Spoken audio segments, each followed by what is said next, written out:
নমস্কার বন্ধুরা, welcome to my channel Riddhi roof garden.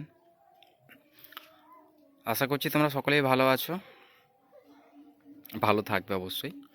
তো আজকে যে বস্তুটা নিয়ে আলোচনা করব সেটা হলো গাছে ফুল আসার পরে, লেবু জাতীয় গাছে ফুল আসার পরে আমাদের যে করণীয় কর্তব্যগুলো করতেই হবে, না করলে নয়।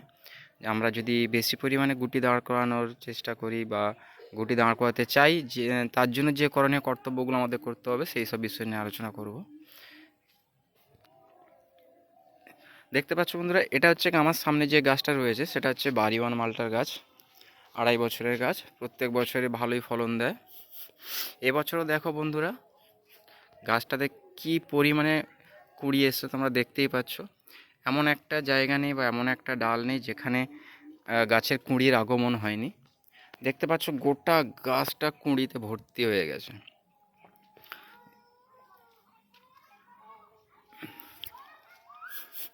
তো এই সময় আমাদের যে কাজটা করতে হবে বন্ধুরা, এই সময় আমাদের একটা ফাঙ্গিসাইড আর সাথে একটা সাইফারমেথ্রিন গ্রুপের যে কোনো একটা কীটনাশক নিয়ে আমরা ভালোভাবে এই পুরো গাছটাকে আমাদের ধুয়ে দিতে হবে ভালো করে। এর কারণ হলো বন্ধুরা, এই যে গাছে ফুল এসছে, এবারে গাছের ফুল কিন্তু ঝরে যায় ফাঙ্গাসের কারণে, একটা বড় কারণ থাকে। যাতে সেই ফাঙ্গাস জনিত কারণে যাতে ফুল না ঝরে, সেই জন্য আমাদের অবশ্যই একটা ফাঙ্গিসাইড স্প্রে করতে হবে। সাথে আমরা সাইফারমেথ্রিন গ্রুপের একটা কীটনাশক দেবো। তার কারণ হলো, এই যে দেখতে পাচ্ছ বন্ধুরা, কচি কচি পাতা ঠেলছে, সঙ্গে কুঁড়ি নিয়ে এসছে। তো এই গাছের পাতা যদি খেয়ে যায় পোকাতে, অথবা যে কুঁকড়ানো যে রোগটা হয় সেটা যদি হয়ে যায়, তাতে কী হয়, গাছটা অনেকটা দুর্বল হয়ে পড়ে। তার জন্য গাছটা তার যে ফুলগুলো রয়েছে সেগুলো ঝরিয়ে দেয়, সেটা অবশ্যই সাধারণ প্রবণতা, তো ঝরে যায়। সেই জন্য আমাদের কি করতে হবে, এই দেখো বন্ধুরা, আমি বানিয়ে রেখেছি অলরেডি কীটনাশকের সাথে ফাঙ্গিসাইড। ভালো করে এইভাবে আমাদেরকে ধুইয়ে দিতে হবে, পুরো গাছটাকে জুড়ে সুন্দরভাবে সুন্দরভাবে স্প্রে করে দিতে হবে। পুরো গাছটাকে স্নান করিয়ে দিতে হবে সুন্দর করে। আর এই কাজটা যে বন্ধুরা করবে, তোমরা চেষ্টা করবে বিকেলের দিকে এইভাবে গাছটাকে ভালো করে ধুয়ে দিতে, ঠিক আছে? তো আমি কিন্তু প্রেফার করি বিকেলে ধোয়ানো গাছটা, কারণ সকালে সত্যি বলতে ঘুম থেকে ওঠার সময় হয় না আমার। 6টার আগে ঘুম থেকে আমি উঠতেও পারি না, সত্যি মিথ্যে কথা বলবো না। তার জন্য আমি সকালে দিই না, বিকেলে দিলে কি হয়, সূর্যের রোদের তাপটাও অনেকটা কমে যায়, এবং তারপরে গাছটা যে হিট হয়ে থাকে তাতেও একটু গাছটা অনেকটাই শান্তি পায়। তো সেই জন্য গাছটা ধোয়াও হয়ে গেল, আর সঙ্গে আমার যে করণীয় কাজগুলো ছিল সেইগুলো আমার করাও হয়ে গেল। তো চলো বন্ধুরা, এদিকেও দেখাই তোমাদের কিছু গাছ। যেমন দেখতে পাচ্ছ বন্ধুরা, এটা হচ্ছে আমার কারা কারা নাভেলের মাদার গাছটা। এই গাছটা তো সুন্দর ফুল এসছে, তো এটাকেও ভালো করে ধুয়ে দেবো। দেখতে পাচ্ছ সুন্দরভাবে ভালো করে পুরো গাছটাকে ধুয়ে দিতে হবে। এখানে রয়েছে আমার মিশরীয় মালটার গাছ। এই গাছটাকে সুন্দরভাবে যতগুলো গাছে দেখবে বন্ধুরা এরকম কুঁড়ি ঠেলেছে বা কুঁড়ি এসে গেছে বা কচি পাতা ঠেলেছে, প্রত্যেকটা গাছকে কিন্তু ভালো করে ধুয়ে দিতে হবে। আর সেটা এই কীটনাশক সঙ্গে ফাঙ্গিসাইড দিয়ে মিক্স করে ধুয়ে দিতে হবে। তো বাকিগুলোও দেবো। আর একটাই বলার কথা, যে বন্ধুরা যে মেন বিষয়বস্তু, গাছের যখন দেখবে যে এরকমভাবে ফুল ফোটা শুরু হয়ে গেছে, বা দেখবে যে ফুল ফুটতে আসছে এরকম, মানে প্রায় ফুটেই গেছে, তো তখন কিন্তু আর স্প্রে করা যাবে না। তখন স্প্রে করলে কি সমস্যাগুলো হয়, তখন যে আমাদের ফুল ফোটার সময় কি হয়, গাছে পরাগ মিলন হয়, পরাগ মিলনের জন্য কীট পতঙ্গদের অবশ্যই দরকার। আর যখনই আমরা কোনো বীজ বা ফাঙ্গিসাইড দেবো, তখন কি হয়, যে সেই মুহূর্তে আর গাছে কোনো কীট পতঙ্গ আসে না এবং পরাগ মিলনে সাহায্য করে না। কী হয়, তাদের পোকামাকড়গুলো মারা যায়। যেমন কিছু ভালো মৌমাছি, প্রজাপতি এরা আসে, তারা গাছে পরাগ মিলনে সাহায্য করে। এবার আমরা যদি কীটনাশক দিয়ে যদি পোকাগুলোকে মেরে দিই, তখন তাহলে কী হবে, যে আমার গাছে পরাগ মিলনটা ভালো হবে না এবং আমার গাছের ফুল অটোমেটিক্যালি ঝরে পড়ে যাবে। আর সবথেকে বড় কথা বন্ধুরা, এবারে দেখো গ্রীষ্মকাল আসতে চলেছে, প্রায় ফেব্রুয়ারি, আজকে 13 তারিখ। তো তো এবারে গ্রীষ্মকাল আসতে চলেছে। তো সবথেকে বড় যে কারণটা হচ্ছে কি গাছের ফুল ঝরে যাওয়ার, সেটা হচ্ছে কিন্তু অতিরিক্ত গরম। 30 থেকে 35 ডিগ্রি ওপরেই যখন, 30-এর ওপরেই যখন কোনো ওয়েদার চলে যাবে আমাদের, ঠিক আছে, গরমের সময়, তখন কিন্তু আমরা যদি কোনো ব্যবস্থা না গ্রহণ করি তখন কিন্তু অটোমেটিক ফুল ঝরতে থাকবে। তো ফুল হোক সে যত বড়ই গুটি দাঁড়াক না কেন, 10খানা গুটি দাঁড়ালে তার মধ্যে দেখবে যে 8খানা গুটি ঝরে গেছে।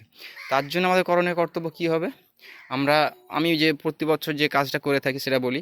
আমি কিন্তু এই চারধার থেকে অনেকটা করে হাইট করে, অনেকটা হাইট করে আমি চারধারে বাঁশ বেঁধে পুরো ছাদরা সাইডে 4-5টা ভালো করে বাঁশ বেঁধে তার ওপরে আমি কাপড় টাঙিয়ে দিই। সত্যি কথা বলতে আমি ওই যে গ্রিন নেটটা হয় সেটা আমি ইউজ করি না একটাই কারণে, যে দেখো বন্ধুরা তোমরা জানো এখন ওয়েদারটা এতই খারাপ হয়ে গেছে যে হুট মুহূর্তে কিন্তু প্রচুর জোরে ঝড় চলে আসছে, যার কারণে কি হয় যে আমরা ওটা পুনরায় কোনো ব্যবস্থা গ্রহণ করতে পারি না, যে সবসময় লাগিয়ে রাখা সম্ভব নয় যখন গ্রিন চটটা দেবো।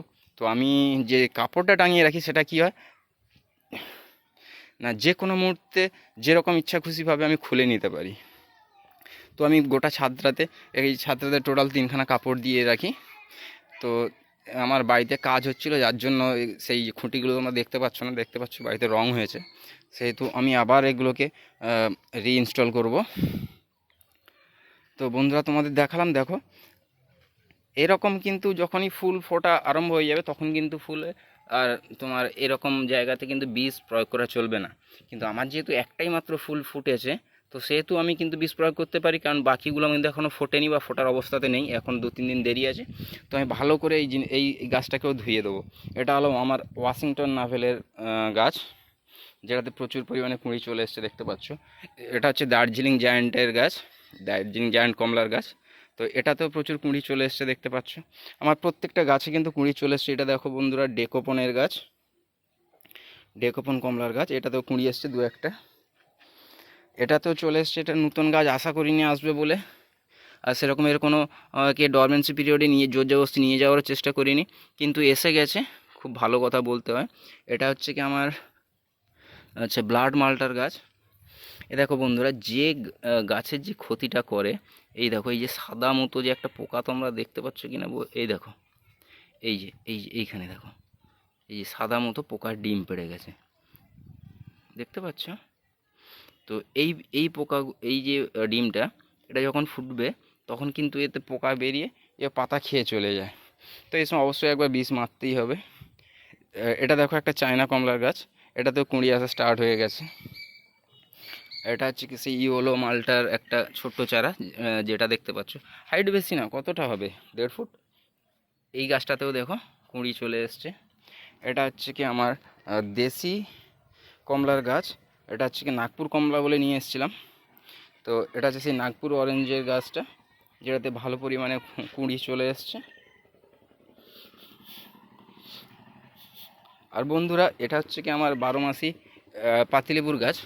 তো এরকম ফল এসে গেছে, দেখো এই যে বীজটা বা একটা ফাঙ্গিসাইড স্প্রে করা হয়নি, যার জন্য তোমাদের দেখাই ভালো করে, দেখতে পাচ্ছ কিনা বুঝতে, এবার দেখো যে একটা কালো ভাব চলে এসছে। এটা কিন্তু অন্য কিছু না, ফাঙ্গাস অ্যাটাক করেছে, ঠিক আছে। তো আমি এটা স্প্রে করিনি, যার জন্য এরকম অবস্থা হচ্ছে। কাজ চলাকালীন বললাম না বাড়িতে কাজ হচ্ছে, যার জন্য প্রচুর সমস্যার সম্মুখীন হতে হয়েছে। দেখো এগুলো দেখো ঝরে যাবে, এগুলো পুরো ফাঙ্গাসে নষ্ট করে দিচ্ছে।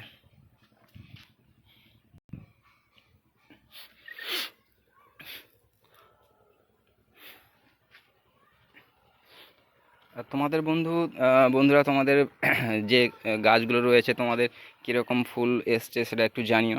এই একটা দেখতে পাচ্ছ ভিয়েতনাম মালটার গাছ, এই গাছটাতেও কিন্তু কুঁড়িতে ভরপুর হয়ে গেছে, দেখো দেখালে বুঝতে পারবে।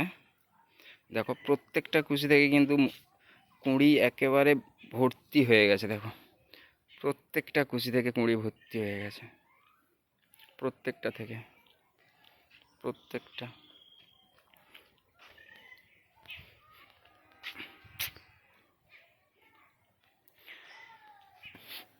তো বন্ধুরা গাছে এরকমভাবে যখন কুঁড়ি চলে আসবে তখন থেকে কিন্তু, এবার থেকে কিন্তু আমাদের আর জলটা অত শর্ট করলে হবে না, কারণ গ্রীষ্মকালও দেখতেই পাচ্ছ এখন ওয়েদার প্রায় কাছাকাছি 26-27 চলছে।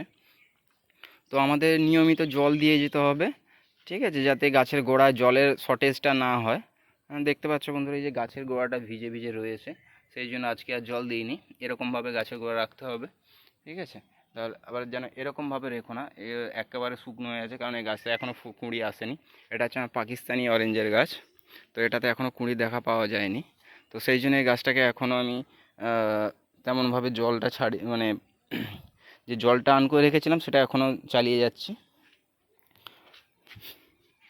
আর বন্ধুরা, একটা গুরুত্বপূর্ণ বিষয় সেটা হলো, এই সময় কিন্তু কোনো রকমভাবে, আমি বারবার বলে যাচ্ছি, কিন্তু খুব একেবারে সিরিয়াসলিভাবে নাও, এই সময় কিন্তু কোনো রকমভাবে কোনো জৈব সার বা নাইট্রোজেন ঘটিত যে সমৃদ্ধ জাতীয় যা খাবার আছে, এই সময় কিন্তু কোনো রকমভাবে দেওয়া যাবে না। দিলেই কিন্তু গাছে একটাও কুঁড়ি আর থাকবে না। থাকবে না কথাটা বলা ভুল, হয়তো 1000 পিস কুঁড়ি এসে তার মধ্যে ধরো 10টা 50টা থাকলো, বাকি কিন্তু সব ঝরিয়ে দেবে। আর হ্যাঁ, এটা স্বাভাবিক যে 1000টা কুঁড়ি আসুক আর 100টা কুঁড়ি আসুক, 100টা কখনও দাঁড়াবে না। 100টা যদি কুঁড়ি আসে ভাববে যে তার থেকে হয়তো হার্ডলি 10টা দাঁড়াবে। কিন্তু তোমরা যদি এই সময় যদি নাইট্রোজেন জাতীয় কোনো খাবার দিয়ে দাও গাছের গোড়ায়, সেক্ষেত্রে কিন্তু 10টা দাঁড়ানো খুব চাপের হয়ে যাবে। তো আমি বারবার বলছি, এই সময় যদি চাও, তো 1 লিটার জলে 1 চামচ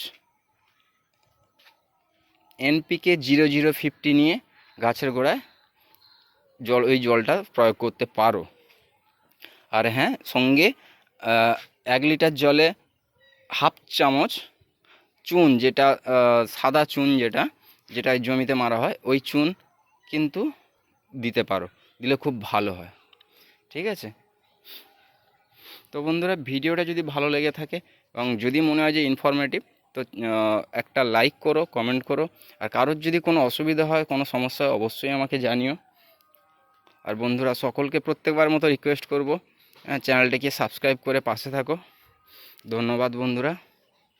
ভিডিওটা ভালো লাগলে প্লিজ বন্ধুরা, তোমাদের আবার রিকোয়েস্ট করছি, চ্যানেলটাকে সাবস্ক্রাইব করে রেখো।